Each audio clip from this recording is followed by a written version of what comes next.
All right. Hello, everyone. My name is Keith Kellerson. I'm an applied business and organizational anthropologist. And today I have with me Eran Ben-ari. Did I say that right? Yes. Oh, great. Who has his master's in anthropology from the Hebrew University. Was that in Tel Aviv or Jerusalem? Jerusalem. And has been working in the product management space for several years now. So it's great meeting you and talking to you today. So why don't you tell everyone a little bit more about yourself, despite my brief introduction, where you work and what you're doing now. Yeah, so first of all, thank you. And thank you for the opportunity to come and, speak with you today, Keith. And probably in the last 20 years, I've been what I call myself an applied anthropologist. And in over a decade, last probably 12 or 13 years, I've been in various product leadership roles. So either a vice president of a startup or then in larger scale ups as a chief product officer and managing teams and a growing number of individuals. So in my last role, just before this role, which I'll get in a moment into, I manage quite a big team, 130 people, which was comprised of both product people, design, content production, because it was in the publishing space in EdTech or educational technology, and also the engineering team. And so I've been very privileged over the years to work in various companies in different sectors. But I think there was always one thing that was common to all of them, which was great teams and great people around me. And I think that's what motivates me the most. In terms of what I'm doing today, so I made a shift probably 6 months ago, and I moved into working for one of the largest pension funds in the world here in Canada, in Toronto. And it's actually a joint venture between them, the OTPP, it's the Ontario Teachers Pension Plan, and Boston Consulting Group. And we are working on deploying new business models through digital innovation into their portfolio companies. And I function as a general manager in the venture side of things. So we actually build up these things in a cross-functional team, which I know you have some questions around teamwork later on. And that's a lot of what we do on an ongoing basis. Great. So last year, you collaborated on an article with Trima Skeet. And, I found that article online and it was really great. So, and you talked about how anthropology informs product management because, of course, you have your master's in anthropology. So what do you think are the most critical areas of product management that anthropology contributes to? I think that's a great question, and it was a great opportunity to share together with Skeet some of the experiences I've had over the years, and I didn't find a good venue to share it beyond the friends or the circles of my network. Yeah, and I think there are three bases to product management. There's the business viability. Are we building something that actually creates revenue? And the ROI is positive, so to speak, between the cost and benefits. There's the second base, which is the technical feasibility. Can we actually build this from a technology perspective? And then there's the third base, which is the customer desirability. And customer desirability is, will the people, the end users that we're actually building for, will they actually make the decision to adopt the technology? Will they make the decision to adopt the product we're actually building for them? And I think in this last base, anthropology is critical, is really, really helpful, because I think many people come to this field either with a business background or a technology background. And I think it's still quite a scarce resource to have someone in a product management capacity deeply understanding how people interact with technology and how to mold that technology into their fabric of their everyday life. That's great. So what do you think hiring managers and recruiters, who are hiring for product management positions, need to know to understand the value of the anthropological skill set? Yeah, so I think it builds on my last point, which is if at the end of the day we're a startup or even a scale-up or a mid-sized technology company, at the end of the day, they're building some sort of technology that is then packaged as a product and sold to some end user. I think there's a lot of risk in that endeavor. And that risk is that if you invest all those resources and bring all those cross-functional teams together and they write a lot of code, but that code does not translate into adoption, then you're missing the mark. because money will not flow into the company and the company will not be able to grow or to be successful, and to go back to the shareholders and actually present a positive ROI. So I think product managers, especially those with social science backgrounds and a deep understanding of how to pretty quickly, and in a moment, perhaps we can also talk about the main differences between academia and deploying your skill set as an anthropologist in industry, Right. where I think the pace is much faster. If you are able to bring that tool set to the market and actually spend time with either prospects or customers, and then decipher what the meanings are attached to that technology, then you can actually start building products that will resonate with them. If they resonate with them, you increase the adoption and the retention of those users. And as a result, you have that virtuous cycle of creating a successful business. Yeah, great. So aside from the product design work, how does anthropology aid in the critical teamwork and cross-functional collaboration aspects that is necessary for successful product management? So I think there are two key things here. One is, if you look at the product management function, what is a product manager, right? When you ask them, what do you actually bring to the world? What do you produce to the world? When you point at an engineer, it's pretty easy because they have a line of code that they can show.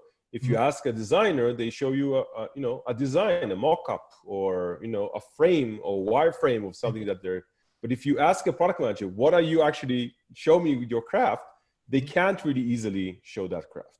And I think what they're doing is a synthesizing exercise of bringing in all those cross-functional capabilities, the engineering, the designers, the business, perhaps additional domain expertise if needed within a specific company.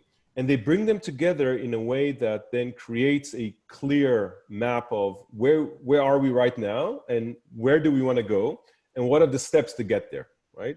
And in order to do so, I think being an anthropologist, which I think we are all trained in both understanding others, right? That's the nature of a good ethnographer. You go out to the field and you really deeply understand things from their perspective, of whoever you are researching.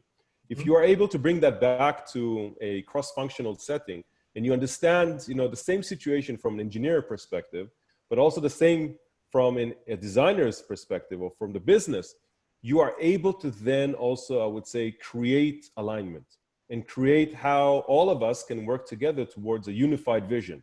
So I think that's one really, really powerful, I think, tool that anthropologists can bring to the table around teamwork. The second is product management is focused on two key things. At the end of the day, one is better understanding what's the problem space. What is the friction in the life of the end user that we are solving for? That this product is going to solve for them, that they're going to say, I want to adopt this. I want to use this. I can't live without this product. And on the other hand, it's the solution space. Given that we deeply understand what the problems are, what are the best solutions that we can come up with that actually deliver the value with as little friction as possible to solve those issues for those end users? And I think as an anthropologist, again, we are able to go out and pretty quickly deeply understand what are those frictions. And when someone tells us, look, I am saying I'm frustrated with this technology, we can ask follow-up questions, and we have the tools. Why are you frustrated? Exactly. Why, right? The 5 whys is a great example. Right. Or another is, can you just show me, without even asking that directly, can you just please show me how this technology fits into your technology stack? And many times, I think product managers or even tech companies, they think that their product is used, in silo or independent of other products. But most of the time, products are used together with other products. And understanding that relationship, I think anthropologists are well equipped to ask that question and also then map out how it's actually placed within that matrix, and then come back to the company and guide the strategy towards building the product in the most favorable way. See, to me, what you're describing just sounds like you took away the fact that it was a technical product, and you took away the coding, and you took away the technology behind it, whatever. It's anthropology work, right? Because you're dealing with people, in a sense, from different cultures. They're a programmer, they come from a programmer culture. they're a technical hardware specialist. They come from a technical hardware specialist culture. And that's what we do as anthropologists, is we try to bring people together. And it sounds a little bit idealistic, but we try to bring everyone together to try to make a unified whole, while at the same time satisfying another culture, which is the customer, right? So to me, the whole thing of product management, I think, people, they immediately sort of compare it to project management, which isn't wrong, but this is a little different because of the problem you're trying to solve is a human problem, right? With a project manager, you're implementing a system within the company or something like that, and you're probably implementing the system based on the needs of the company as a whole, not so much whether the user likes this or doesn't like that or finds this uncomfortable or that uncomfortable, because usually the company says, well, you're going to use it whether you like it or not, right? So that kind of customer orientation is not there for project managers as much as it is for product managers, in my opinion. Would you agree with that? Yes, absolutely. I think product managers are quite different from project managers. Mm-hmm. And I agree with you in a sense that we both perhaps want to bring everyone together, right? Yeah. But right. We are trying to do this using a very different vocabulary, right? Project right. management is what are the tasks and activities that we should be doing together in order to not only have the alignment, but also getting to the same goal. And I think product managers, or really great product managers, not only do that, but they also sketch what's the vision that we're trying to realize, right? Mm-hmm. What's that imagined state in the future that if we only do everything together up to that point, we will create a better version of the present, right? And I think then rolling back, what are the technical and design and project and other inputs that have to go into there in order to realize that, I think, bold vision. Yeah. I applied for a couple product manager positions. And the one I applied for, I had never really been interested in product management before. And I thought, well, heck, if Eran can do it, because I saw his article, my gosh, I can do it too, right? So I applied for it, and I, put together a PowerPoint, and I talked about how I would do all this and the market segmentation behind it and how I would address customer needs, whatever. And I never got a call. And I wonder if it has to do with the fact that, so many companies are not equating the anthropological skill set. They're not seeing that as necessarily connected to product management. What do you think about that? I think you hit the nail right on its head, and I think it's a translation exercise, right? Yes. And I can tell you my own story, right? My inability to break into tech many years ago, almost like 15 years ago, mm-hmm. By going and saying, look, people ask me, okay, so what's your background? I said, I just finished my master's in anthropology. And right. I did ethnographic field work for a year-long field work at a school, and I really deeply understood what educational success looks like. And they looked at me like, what does that have to do with anything? Exactly. What does that have to do with anything, right? Like, okay, so go be a teacher. And I said, no, I have a tool, right? I have I think a toolkit mm-hmm. That I can bring with me, which I deeply understand how people are living in webs of significance. If to use Clifford Geertz's famous quote, people live in webs of meaning, right? Yes. And the anthropologist is the person or right. the vocation who can really decipher that and deeply understand how they build up those mental models and give meaning to all the things that are happening around them. And it took me many years to get there. Mm-hmm. And I think today we are in a very different place. And I'll tell you why. A couple of months ago, I was invited to give a talk in another forum. It was the UXR conference. It's one of the largest user experience research conferences in the world. And it was amazing to see how many people from social science, including anthropology, are starting to move into tech through that path. Ah, fantastic. And becoming that user researcher in a company, and delivering a lot of value of having the full understanding of the context and the webs of meaning that people have when they think about your product, or sometimes they don't even think about your product, and that's the whole context. Mm-hmm. I think starting to pave their path towards becoming more strategic and more impactful when they work in those tech companies. So I think the world, yes, I agree with you. Yep. It's still a difficult translation exercise, yep. But I also think we should be also cautiously optimistic, because yep. I think there are more paths for people like our backgrounds to start joining tech companies in that capacity. And that's why I'm doing these series of videos with a large, range of people who are working in business in some form or another and have anthropology in their background, is to show hiring managers and recruiters and talent people that, hey, we have a great skill set. If we could only, show you the skill set that we have, how many different jobs we could fit into: product management, diversity, equity, and inclusion, UX, of course. UX is kind of becoming, oh yeah, anthropology, that's UX. Yes, but it's not only UX. It's also things like organizational culture and change transformation and all of those things. So I really appreciate you, coming on and talking about product manager. I just have, I think, one more question for you, and that is, in working in the teamwork that you have in the product management sort of culture, if you have it this way, what kind of insights have you gained from those projects about teamwork in general? Yeah, I think one of the things that I've learned time and again is continue to be humble as an anthropologist, right? Yeah. And I think instead of throwing your understanding of the world on whoever you're interacting with, people have a deep understanding of what's going on, right? Mm-hmm. And I think also as an anthropologist, you always try to abstract and see things from the side. And people like to be in the moment and not just theorize about the moment, right? So I think these are two key learnings.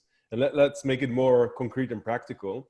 I think our lens as anthropologists is extremely helpful in better understanding where people come from, what's their motivation, and how they rationalize to themselves the choices and decisions that they're making. As such, we can use that almost as clay to mold our understanding and the story we're telling as product managers, both in terms of the products we build, but also in terms of the teams that we are building in cross-functional teams and how we work together with them.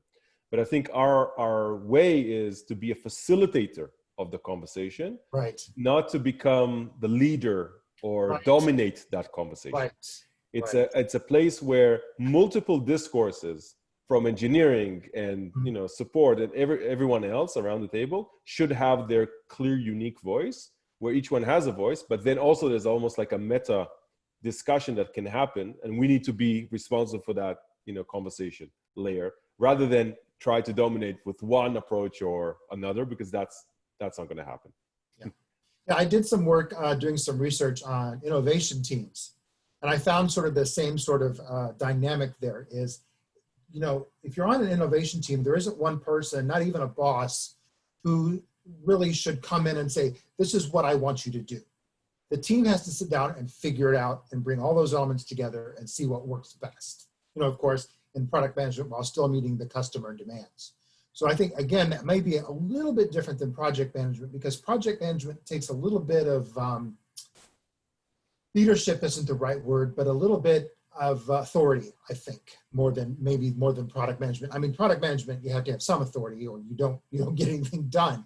But I think your authority comes from getting everybody to work together. And it's sort of that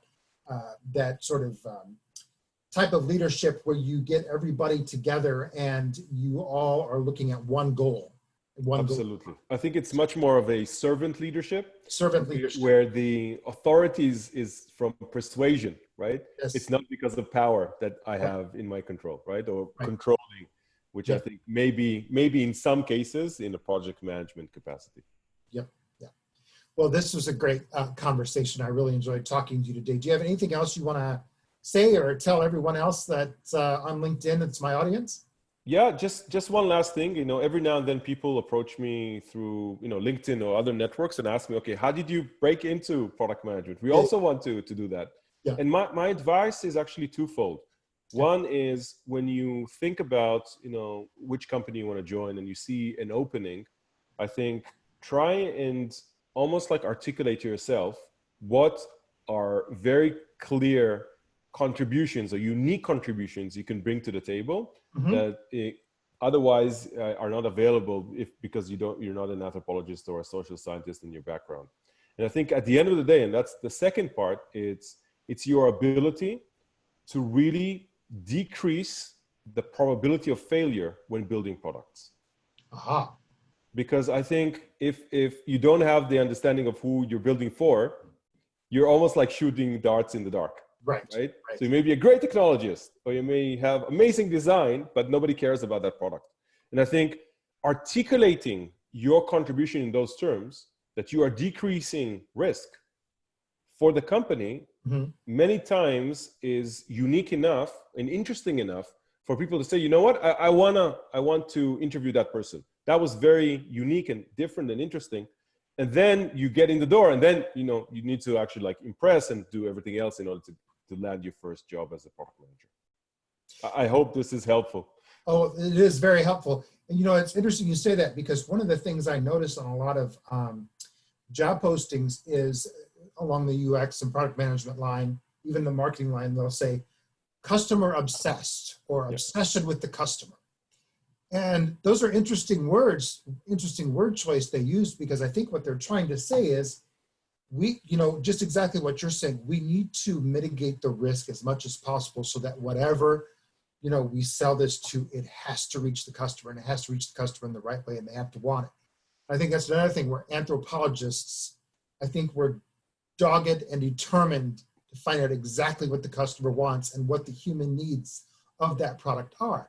So we may not say we're customer obsessed, but we can say we are people and culture obsessed in a sense. Yeah, absolutely. And if you are working for a tech company, you will be customer obsessed. So yes, I think it's fine to say that as well. Yeah, yeah. Great. Well, thank you so much, Eran. I really appreciate your time today. I'm probably going to post this very soon up on LinkedIn.